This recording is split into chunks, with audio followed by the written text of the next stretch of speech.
So we're going to change gears now a little bit.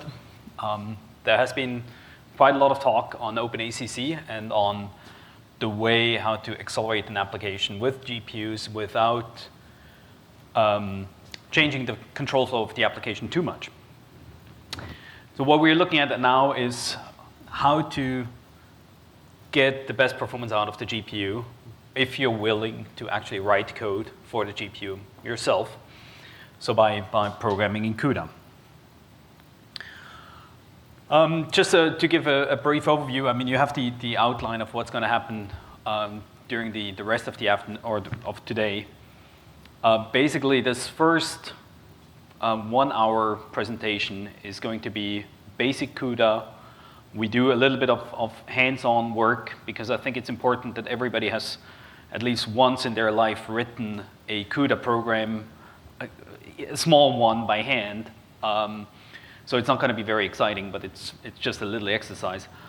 And then in the afternoon, we talk a bit more about Kepler, so the device that's currently installed in the XK7, Kepler and CUDA 5, which is the latest CUDA version, what kind of features it has, and so on. And then after that, we will talk a bit more about debugging tools, performance analysis tools, and so on. I'm not at all committed to the schedule. So if you have any questions, or if you have any particular pieces of information that you're keen on, let me know.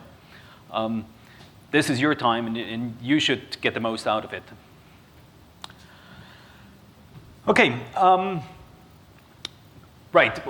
What on the NVIDIA side, the way that we view the programming environment for GPUs is basically put on 3 pillars.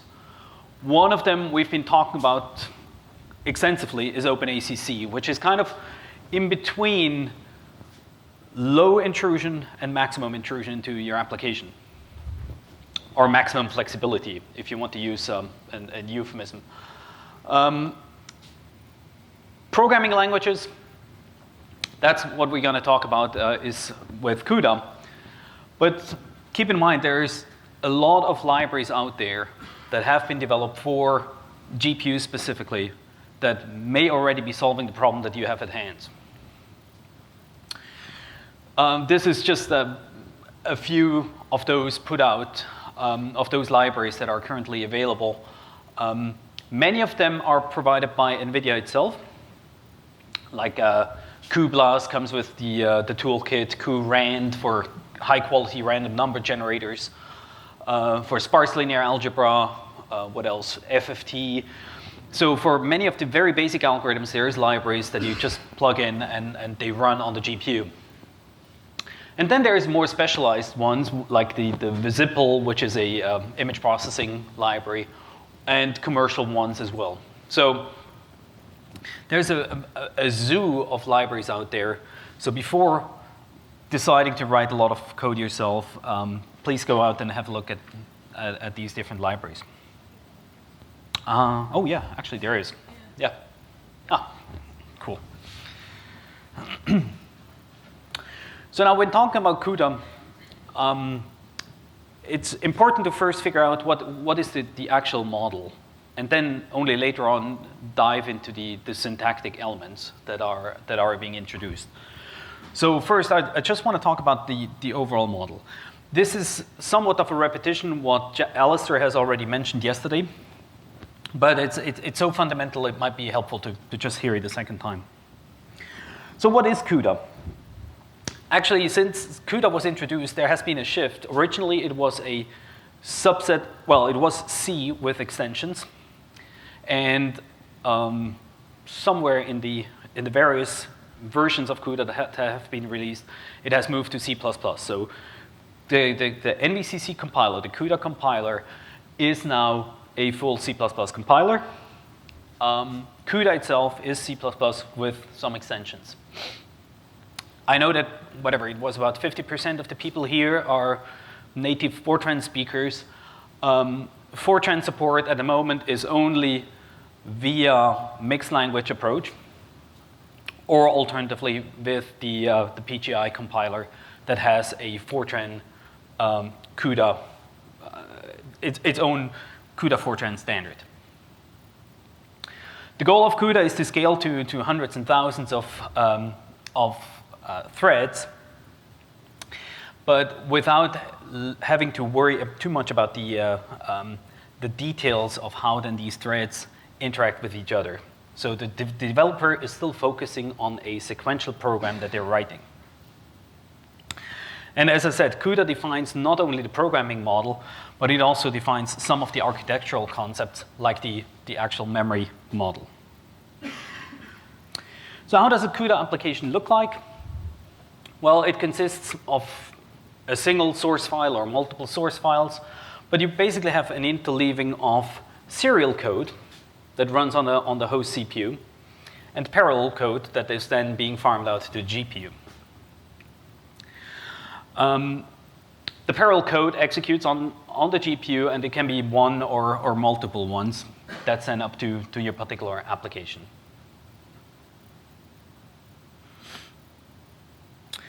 The code that runs on the GPU is called a kernel. And the entire GPU executes many kernels, or it executes one or a few kernels with many, many threads. So a thread is an instance of a kernel running on the GPU. Now these threads are not the same as the heavyweight POSIX threads that you have on the CPU, but they are basically just individual lanes in a vector instruction that are being executed. So again, just for the terminology, we talk about the CPU or the host, and the host executes functions. And we talk about the GPU or the device, and device executes kernels. So depending on what you're listening to, you can already, when we talk about the kernel, that it's something that executes on the GPU.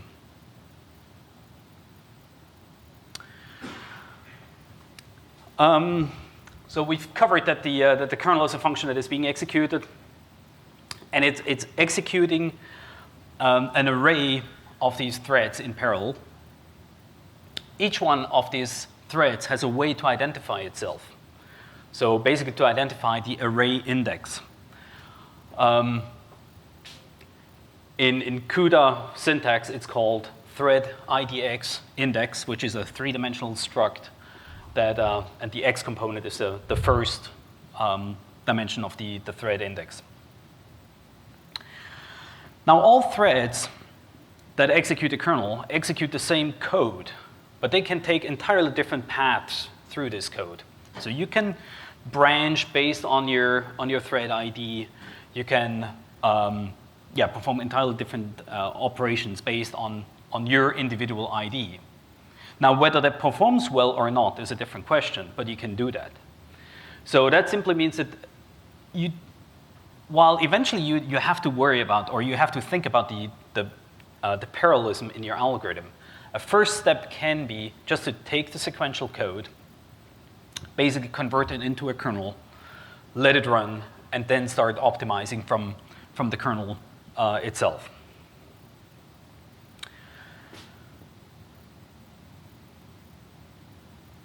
Okay, a little bit of visuals. So here we have a bunch of these individual threads that are executed on the device.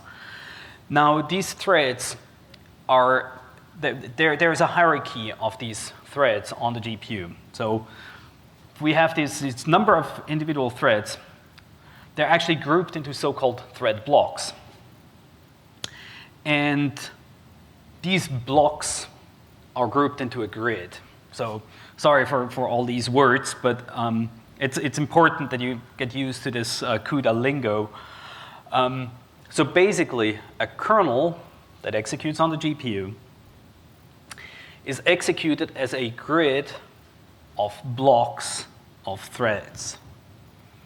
You just get used to that. And now just to sprinkle in a little bit more salt into this soup, there's an important concept, which are the warps, which says that the threads that are within a block are not executed independently, but they are grouped into these groups of 32 threads that are executing in lockstep. Now that's a technicality, and in theory, warps are not part of the CUDA model. So when you go back to the old documentations of whatever, CUDA 1.0, it doesn't even talk about warps.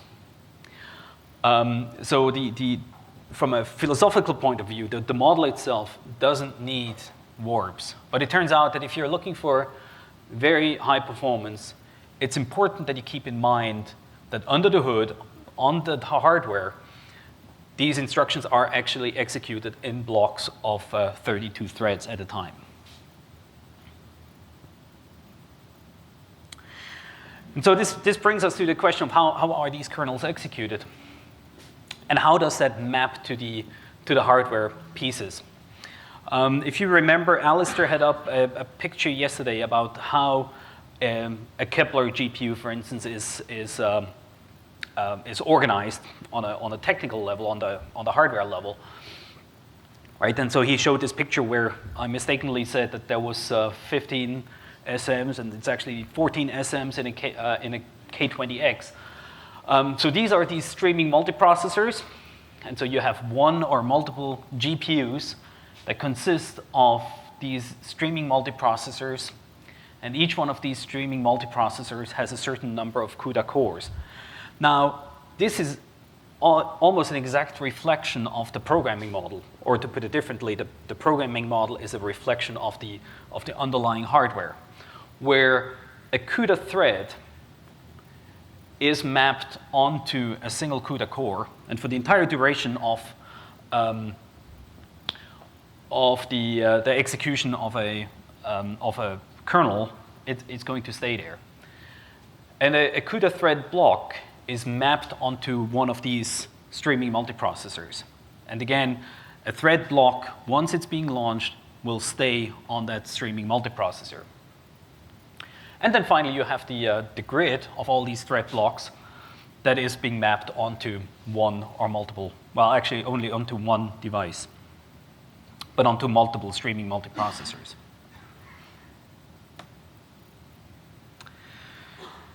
Now, you may wonder, why do we need this separation into threads and then thread blocks, right? If you think of MPI, MPI is just flat. You have COM world, and everybody can talk to everybody if you want to.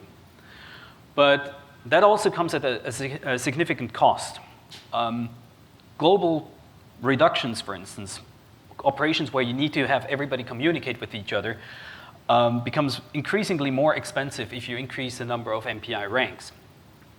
And so that would be exactly the same for CUDA, when if you had a mechanism that would allow all threads to communicate with each other, it would be prohibitively expensive to do that.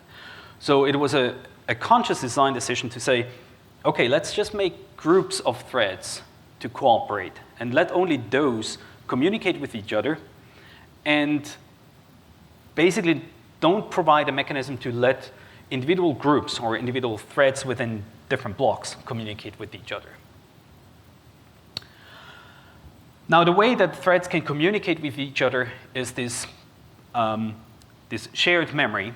So it's a piece of memory that sits on each one of the streaming multiprocessors that it can be accessed by all the threads within the same block. And so these threads can then use shared memory to exchange data, or they can synchronize with each other, or so basically do all the mechanisms that are necessary for cooperation.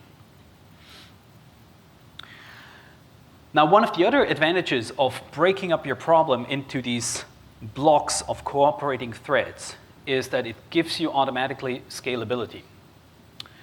Think of the following situation where you want to launch a grid consisting of 8 blocks. Well, the CUDA model doesn't say anything about when these blocks are being executed. So depending on the type of hardware you're sitting on, you might be on a device that has 4 streaming multiprocessors or 14 streaming multiprocessors. Well, these blocks will be mapped onto the available SMs, and in this particular case, it will take 2 units of time. Now, the same code can also run on a GPU that only has 2 SMs. It will execute correctly. It will just take a bit longer because you have only half the resources. But given that you already, as a programmer, had to break up your parallelism into these individual blocks of cooperating threads, you're guaranteed that the code will still run even on a different architecture.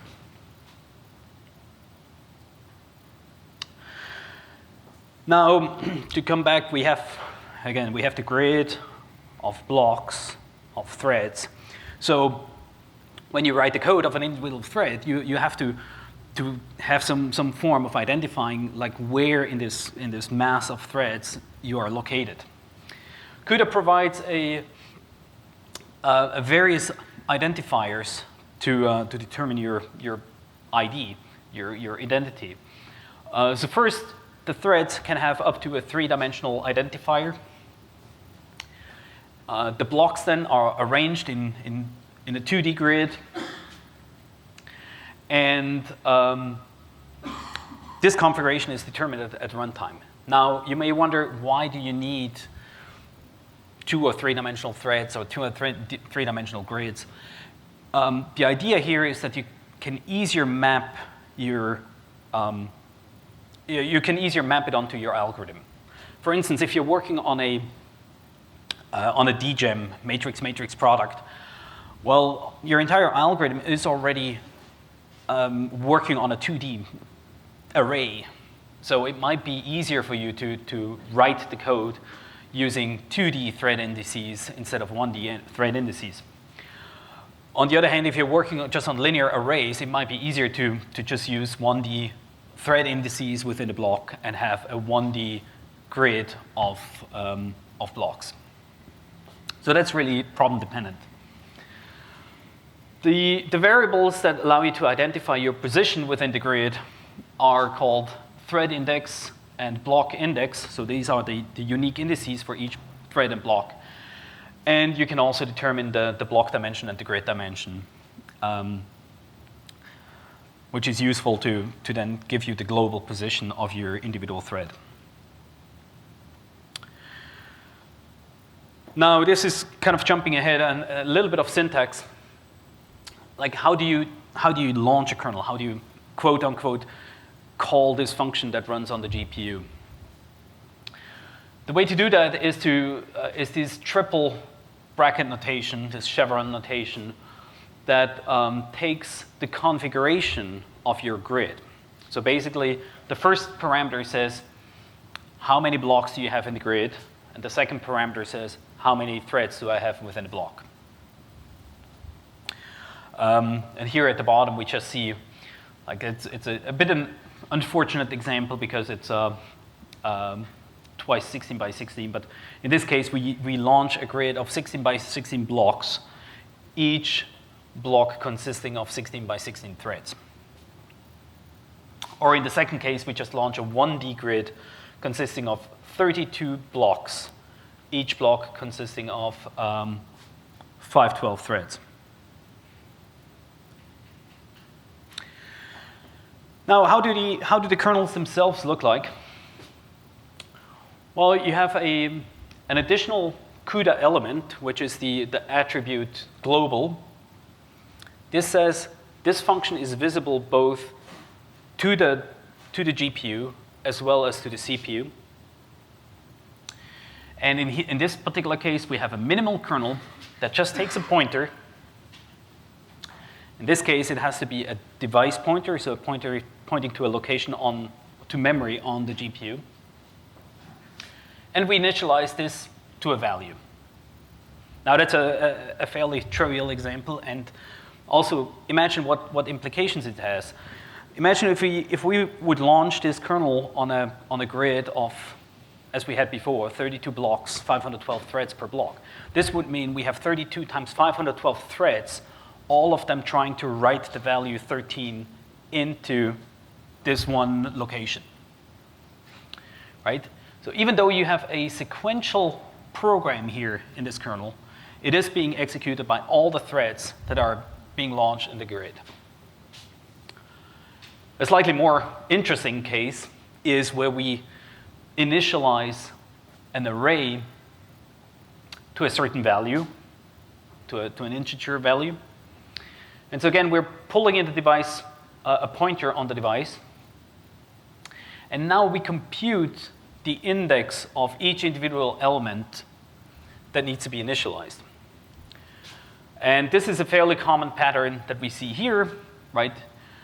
You're saying my personal index, the index of one given thread, is the block index times the width, the dimension of the block, plus the thread index within this block. So this pattern, in one form or the other, is something you will most likely see in pretty much every kernel that you write.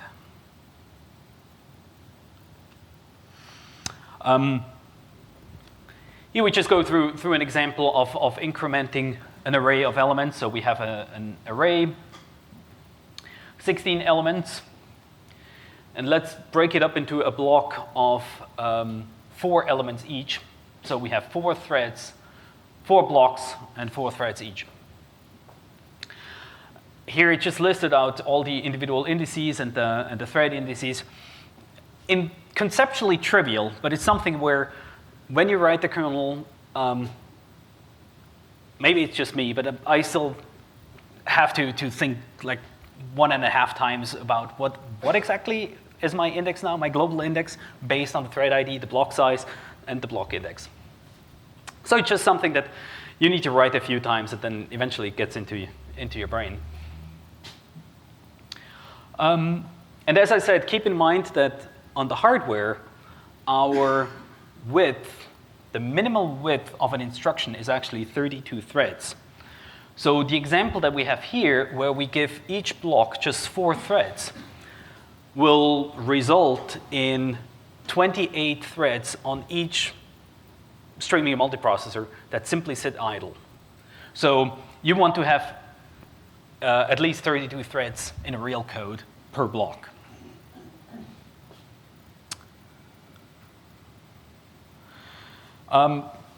Here just a comparison. Oops, this arrow has been stretched a bit too far.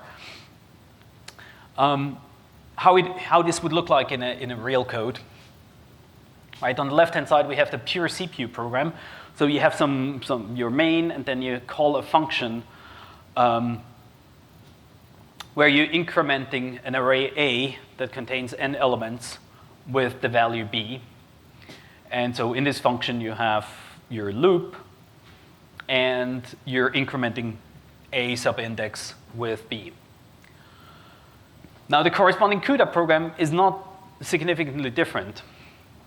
The only difference that you're seeing, or the main difference, is that the innermost loop got removed. Right? So the innermost loop got removed by the grid of threads that you're launching. So each one of the threads can identify itself, and then it just does a safety check to make sure that you're not writing out of bounds, and then updating the element A subindex. And oops, there's the wraparound down here. There's the launch of the kernel, where we say our grid dimension. Well, we just define some block size, whatever, 32 elements for 32 threads per block. And we compute our grid as the number of elements divided by the block size.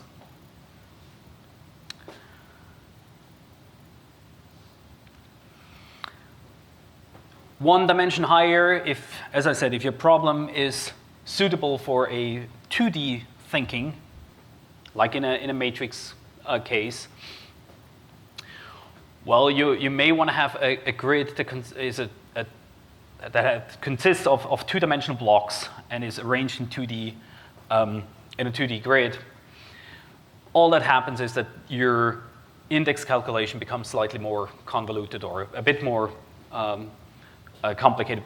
But again, at the core, it's exactly the same as we did in the 1D case. You have your thread index, You have your block index. You know the number of threads within a block. So you're just computing the linear index for each one of the dimensions.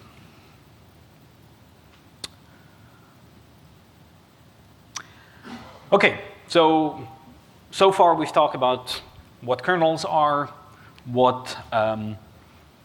how you break up the problem, and how you can configure your grids. Now, as I said, CUDA also defines the memory model. So you have various different memory spaces that you can take advantage of. And yeah, it's also worthwhile to just have a look at it. At the very core, each one of these CUDA cores has a set of registers available. That's where the actual computations take place. On top of that, each one of the threads has access to so-called local memory. That is a chunk of memory that exists on a per thread basis, is private to each thread, but is actually it's not as fast as registers, but it can be pretty much used similar to registers. So each thread has access to its individual set of local memory. Then you have shared memory. That's the one that the threads share within a block. Shared memory is also pretty fast, not quite as fast as registers, but certainly faster than global memory or local memory. The lifetime of shared memory is similar to registers and local memory. Is just the it's actually the lifetime of registers and local memory is determined by the lifetime of each individual thread, and the lifetime of shared memory is determined by the lifetime of a block. And then finally, you have global memory. So that's the memory that sits on the GPU device. That's what OpenACC makes so much nicer, is a transfer to this global memory and back. So that's the 6 gigabytes that we currently have on the K20X. So the lifetime of that is just for the entire duration that you have allocated memory on the device and before you free it again. So that is, the lifetime of global memory is not limited to a individual kernel execution. And then finally, we have host memory. And now this is slightly outdated, a slightly outdated slide. There is mechanisms of making host memory accessible to the GPU. Also the other way around, to write directly into GPU memory. But those are features that add a little bit of convenience to the programming model. But if you want to get good performance, it's better if you start with thinking about just assuming that these are separate memory spaces. And then maybe if there's no way around peeking and poking from the other world's memory, then at that point you might want to go into those details. So for simplicity, just assume host memory and GPU memory require an explicit transfer of data between each other. A bunch of diagrams. I think we have covered pretty much all of that. Yes.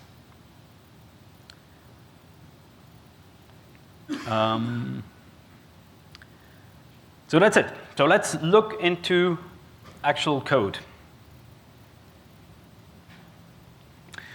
So when you write a piece of GPU code, the actual kernel is just one part of it, but you also have to worry about the data motion to and from the GPU. Very helpful and with lots of examples is actually the C programming guide. Unlike previous versions of CUDA, we now have everything online. So at docs.nvidia.com, you can find the entire documentation, and programming guide is just one more of these documents. So no more need to send around PDF files. Memory allocation and release.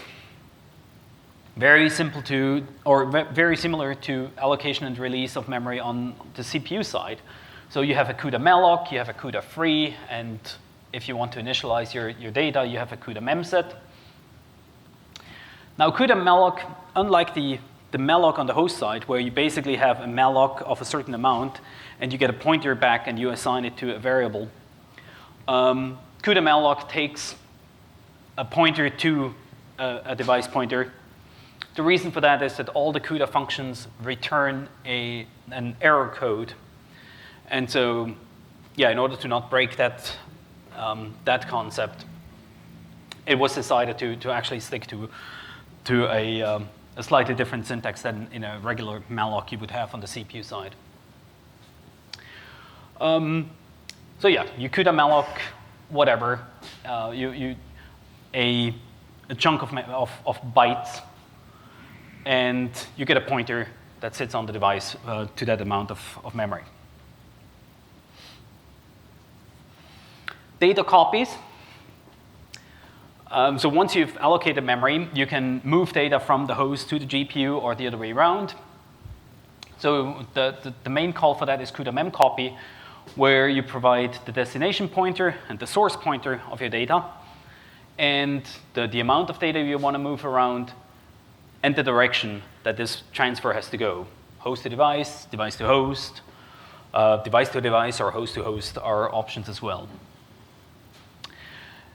Now, again, it's funny because CUDA has been around for, close to 6 years now. And a lot has changed, not only on the hardware side, but also on the side of the demands from the users. And when CUDA came out, there was nothing like unified virtual memory and or unified virtual addresses. And so, yes, you explicitly had to tell CUDA memcopy in what direction that a copy would need to go, because there was no way for the runtime to figure out if this pointer points to an address on the device or if it points to an address on the host. This has changed in the meantime, and there is actually an interface now to CUDA memcopy where you don't need to specify the direction anymore. It's just the first argument is the destination, and the second argument is the source, and it looks into the addresses and determines based on that in what direction the copy needs to go. It's small things, but they're all geared towards making life easier for the developers, that you have to worry a little less about such technicalities. Also, when you think back to Alistair's talk about the async clause in OpenACC, well, CUDA memcopy is actually a blocking call. So it's a synchronous call. You know that once CUDA memcopy returns control to the host process, it's done. The data is on the GPU. There is non-blocking memcopies, as I said, to support features like async in OpenACC, and they can help you hide the data transfer latency. So, your time to do something. As I said, I think it's very helpful that everybody has written at least a minimal CUDA example. So I would suggest you log on to TODI and write a small program that takes a string, moves it to the GPU, and gets the string back and prints it out. Okay?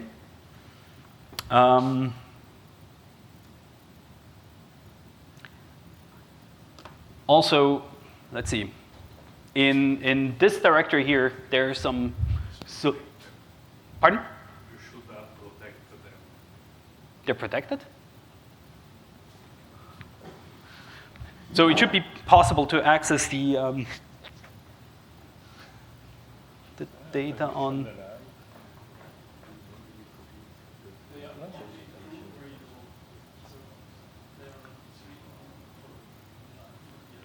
Oh.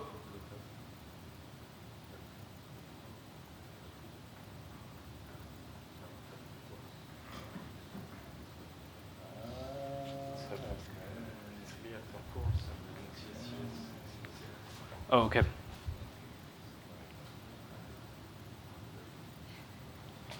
Right. So it's project CS staff courses and then CSCS _ XK7. Oh, did I?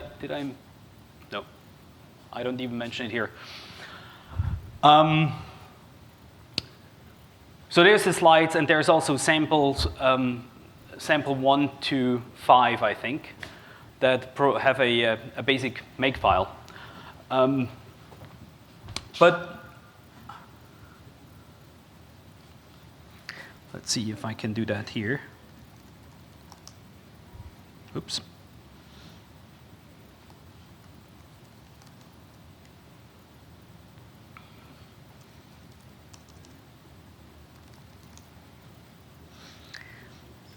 So, do you guys have, did anyone try to copy that tar file and succeed?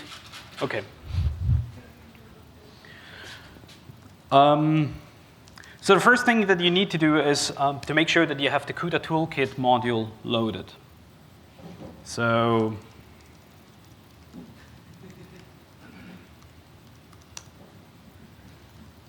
and if you then list the modules somewhere, it should show up as CUDA toolkit. And that will give you access to the compiler NVICC, which is the CUDA compiler that happens to be sitting somewhere under opt NVIDIA.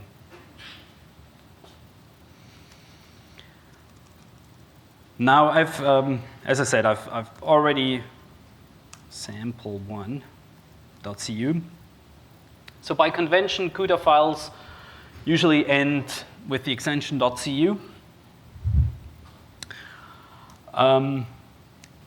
And that contains this very basic example. So please feel free to play with it yourself or modify as you like, or even better, write it from scratch. It's helpful to do that. So what do we have here? In our main program, we create this string.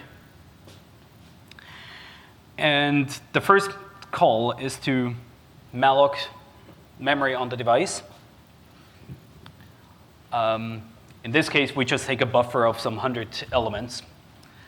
So this is certainly not the way that you would want to write a CUDA production code, because we simply ignore any kind of error checking, or we have hard-coded numbers and so on. So it's really for sake of simplicity, we just ignore all that.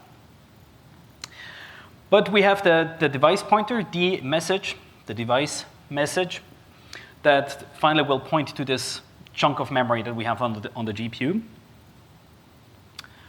And then we copy from the host to the device these n elements or n characters. Now, as you can tell, this is already very, very ugly because our message in is actually shorter than n.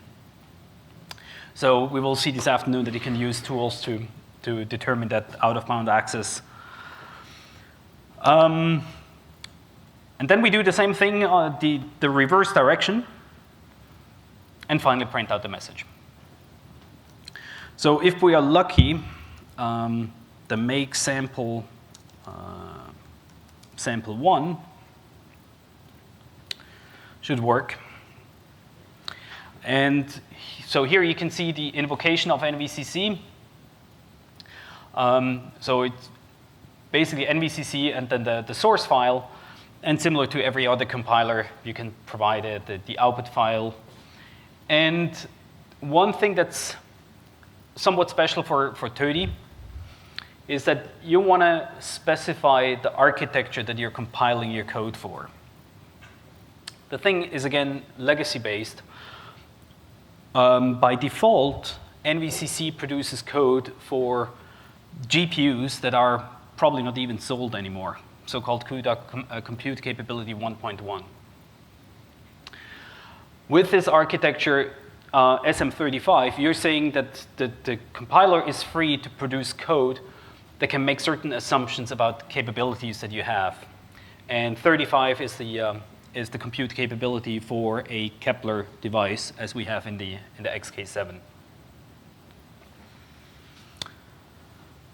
Okay, in order to run this, we first need to get in an allocation. I have a bunch of Slurm scripts in there, so sample 1.sbatch, but as we're allowed to use interactive, the nodes interactively, let's do it. So it's res equals course. That's all written down on the sheet that Neil has distributed yesterday. Nodes equal 1, and time equals, let's see, 5 minutes. And so I got now my allocation, but I'm sitting actually still on the head nodes of 30. So if I want to run my application, I now need to use apprun -n and sample 1. And yeah, the program has worked correctly. My message in was printed out. It went to the GPU and came back, and I got the result printed out as well.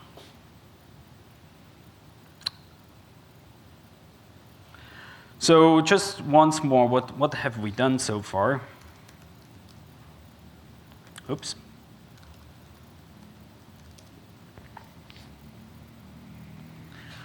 We haven't launched a GPU kernel yet. All we've done is we've allocated memory on the GPU, we've transferred data there, we've got the data back, and we've printed it out, and we cleaned up after ourselves. We did a CUDA free.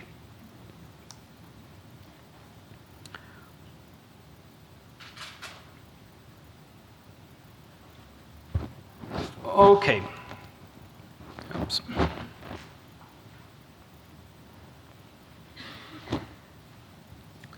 Now, next step is obviously that we want to write a kernel that executes on the GPU. There's a few things to keep in mind.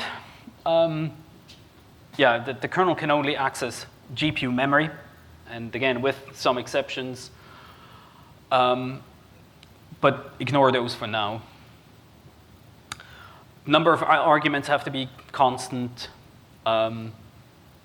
Return type has to be void. So it's basically procedures, if you like to think in those terms. So those are the limitations for kernels. And then you have a set of qualifiers for each one of the functions. We've met one before. For a kernel that is visible on both the host and the device, you need to provide the global attribute. And then there's the ones that allow you to specify that a certain symbol is only visible on the host or only visible on the device. So double underscore host says that this function is only visible on the host. Well, that's actually the default for all the code that will be executed on the host itself. So there's no real need to specify the host attribute. The device attribute can be useful. That's for functions that will be only called from within a kernel. So these functions that are that carry the attribute device, they will not be visible on the host. And then finally, yeah, you have the identifier and the dimension, the built-in variables for the kernel that help you to identify each thread individually. Now, those were the quantifiers for the functions. Now, you also have a bunch of qualifiers for the individual variables. The one is the device qualifier that says that this variable sits on the device. So you can create something like static variables that will, for all the time, sit on the GPU. You have the possibility of labeling something as constant, or then, most importantly, the shared qualifier that allows you to say that this variable will be shared amongst threads in a thread block. And if you, within a kernel, if you have a variable that doesn't carry a qualifier,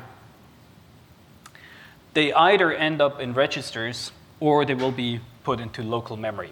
As you remember, local memory is this piece of memory that actually sits in global memory, so it has slow access times, but is available on a per thread basis.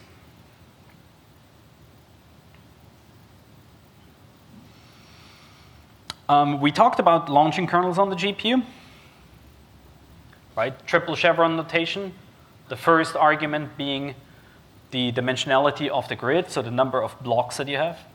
The second argument being the number of the number of threads you have within a block. There's actually two more arguments that you can provide.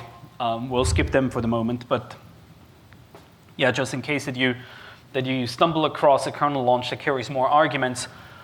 The third one is the amount of shared memory that is used by each one of the blocks in case the amount of shared memory is not determined at compile time.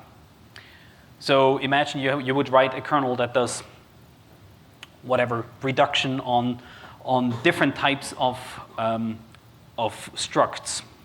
So on variables that have different sizes, and the size of this variable is only determined at runtime. Well, this would require that you determine at runtime how much shared memory that you have. And there is actually a mechanism with this mechanism, with the third argument, you can tell the kernel, hey, by the way, you now have 4K of shared memory available per block, or you only have 1K of memory available.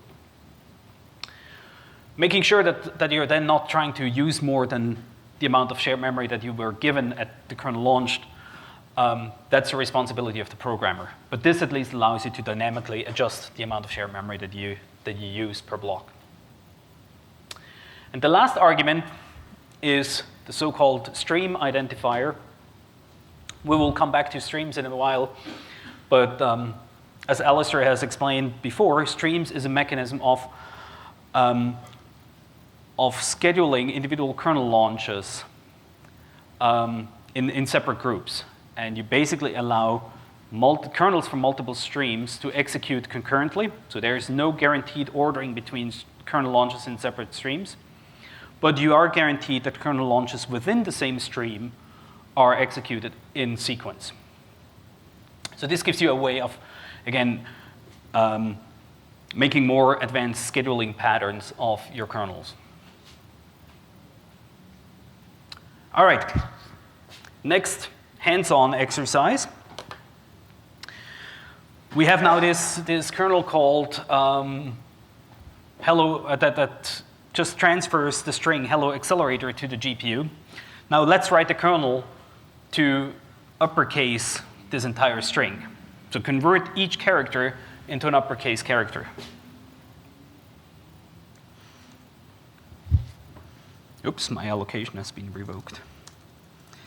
And again, we have this, as this is not really a typing exercise,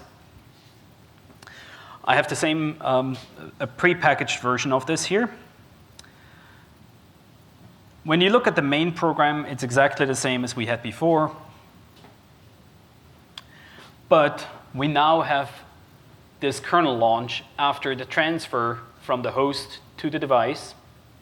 We launch a kernel, and we're just using a single block, and each block contains n threads.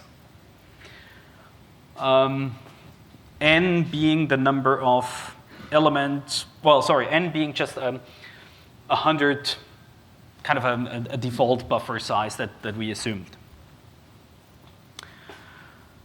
Okay, and what else do we have as arguments to the kernel? Well, we need the device pointer, and we tell it the length of the string that we're working on. Right? Our buffer is 100 element long, but the string that we're working on is only, 15 characters long or so. Okay, so that not a whole lot has changed here. Now, here is the kernel. We have a character pointer, a byte pointer called message, and we have a certain length of n elements that we passed in. That's the 15 or so characters that we care about. And then we identify ourselves. Given that our grid is only one-dimensional, so we have only one-dimensional, our threads are one-dimensional within a block, and we only have a single block. All we need to do in order to identify an individual thread is to look at the thread index.x. Right? This would become a bit more complicated if you had multiple blocks. Then you would need to have a block index.x times the block dimension.x plus this thread ID. But given that we're working with small strings, that's perfectly feasible. But now remember that we launched a kernel with 100 threads per block. But we only care about these 15 or 16 characters. So that's why we have a check here saying that, oh, if my thread index is smaller than n, then these 15, only then you're doing the uppercasing. And so here is, if you remember the ASCII character set, the characters differ by 32 between uppercase and lowercase. So if the character, so you're reading in here from the message, from your string, the TID character, so a certain character within the string, each thread. And if this character has a value higher than 96, then you actually have your probability is high that you have a character. And so all you do then is to subtract 32 from it, and you have the uppercase case. So ignore all the details here, what happens here exactly. But the key is that each thread loads a character from the string, and it writes it back. And that's it. So, and again, yes? How I can determine how many threads are in one block? There's the other. Here you put 100. Right. So there's the 1,000, 10,000, whatever. So there's two facets to your question. One is, how do you determine it as a kernel, right? And so as a kernel, you have additional built-in variables. So, right, you have the thread index.x, and you have the block dim.x, which is the block dimension. Remember, the threads sit within a block. So the dimension of a block is the number of threads that are inside this block. So blockdim.x is the maximum that you could expect for thread index.x. Now that's that's kind of the technical side. How do you determine the thread and finally the global index? The other subtle question that you had was, how do you determine how many threads you actually want to launch? How big should n be here? How many threads do you want to have per block? And that's another one of those questions that is very hard to answer in general. It depends on your application. It depends on your algorithm. There's certain limits that are imposed by the hardware, certain numbers that just don't make sense to use, but you're perfectly free to use them. Or you could do that. So thread index can go up to 65K. Block IDs can go up to 65Ks in 3 dimensions. So you can have a grid that's larger than probably any available memory that is in your machine. But the exact value of how many blocks that you have really depends on your algorithm. And again, the number of threads within a block is given by the question of how many threads do you need that cooperate. Right? In this case here, well, it doesn't matter because they don't cooperate.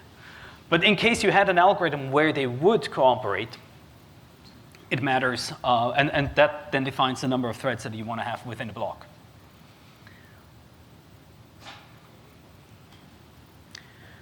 And there's tools and other heuristics that you can use to determine the optimal size of the number of threads per block. As a rule of thumb, as we said, the number of threads per block should be a multiple of the warp size, simply for the technical reason that they are being executed as full warps. So it should be a multiple of 32.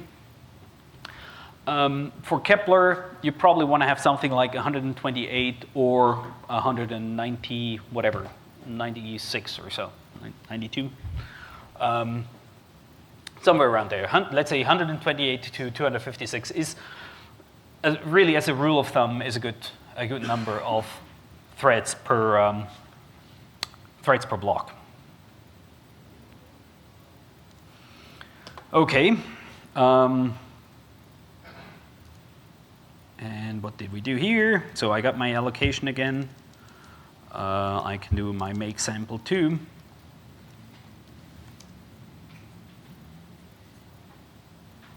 And I do an app run minus n1 of sample 2. And we get the whole thing uppercased. Woohoo.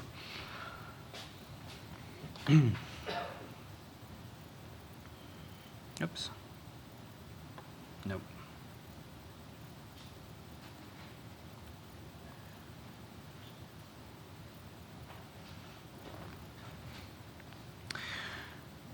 Now, just as a final piece, using shared memory, how can you do that?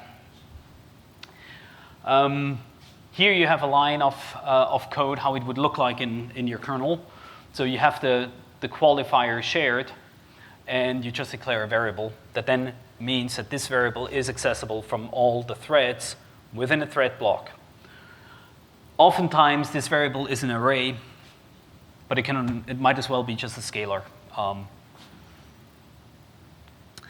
Now, shared memory is a limited resource. And when you're tuning the performance, you have to be careful about how much shared memory that you're allocating per block.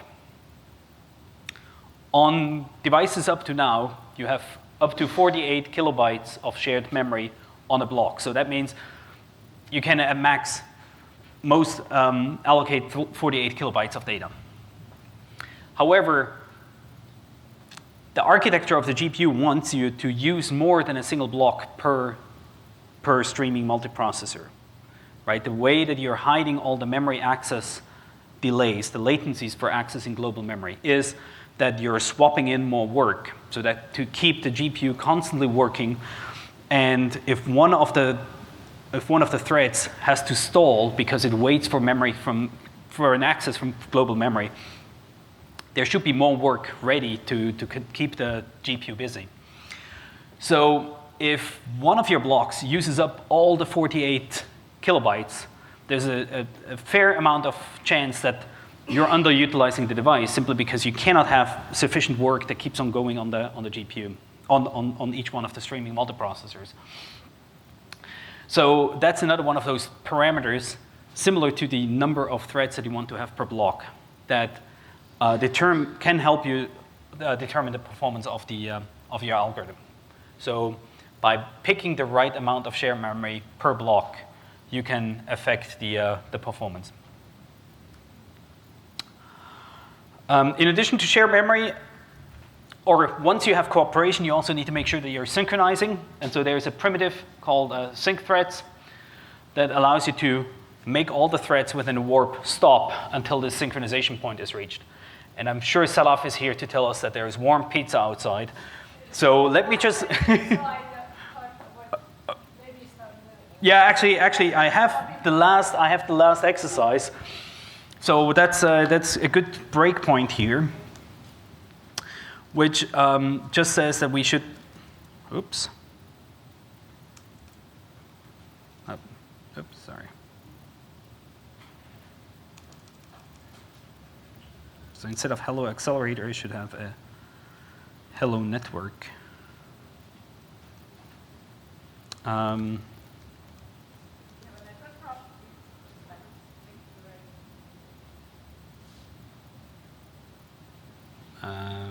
Hello? Yeah, exactly. Well, you should all have access to that sample as well, but yeah, I can't move my cursor anymore. But anyway, you see here what happens in the kernel.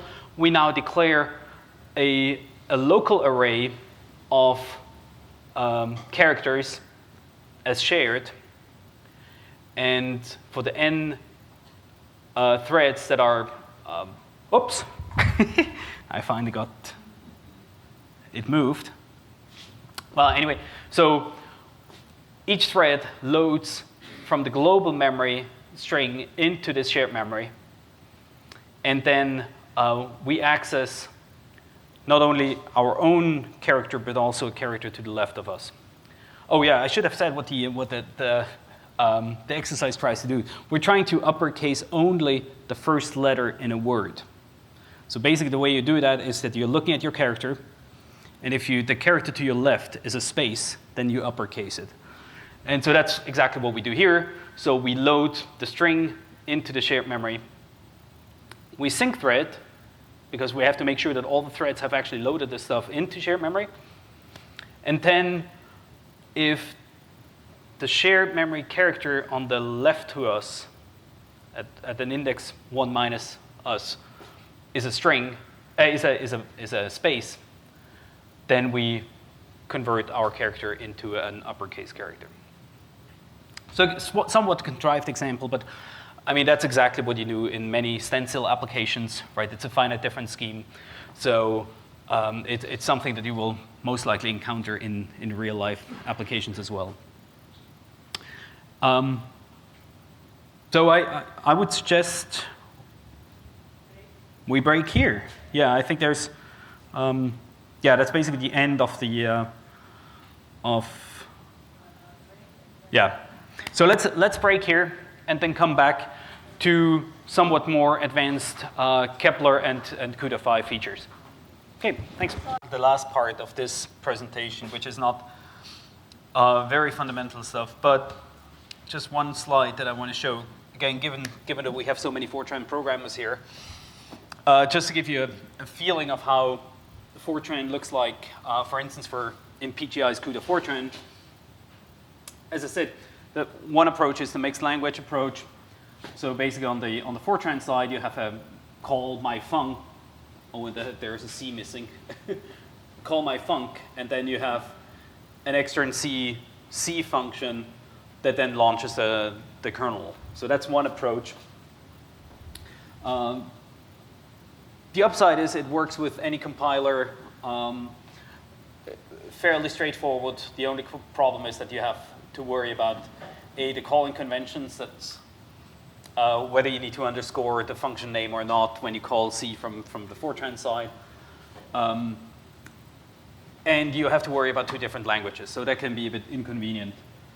Now with PGI's CUDA Fortran, you have extensions to Fortran that, for instance, if you have an array U that has a certain dimension, you can create arrays that have the attribute device that will live on the GPU. And so simply by assigning U to A, you're copying data between host and GPU. You have a mechanism for calling kernels, so CUDA Fortran also supports the triple chevron notation. So otherwise, those are simple functions with now an attribute called global that it identifies these subroutines as kernels. So this is not meant to be an example. It just should give you a bit of flavor, a feeling for how it looks like to write CUDA Fortran code. The upside is definitely that you have a very Fortran-like approach to CUDA. The downside is that it's currently only supported by PGI. But PGI's compiler is available on TODI, so you can give it a try there if you just want to play around with some examples. Okay, so what I didn't talk about this morning was anything about optimization. And frankly, there's a lot of talks out online about doing optimizations in general, CUDA optimizations. There is lots of material. Please just go out and Google for whatever, CUDA optimization, and you will find various presentations. I also can talk about streams in very much detail, so we'll come back to that. And the multi-GPU programming is another thing that I simply ignored so far.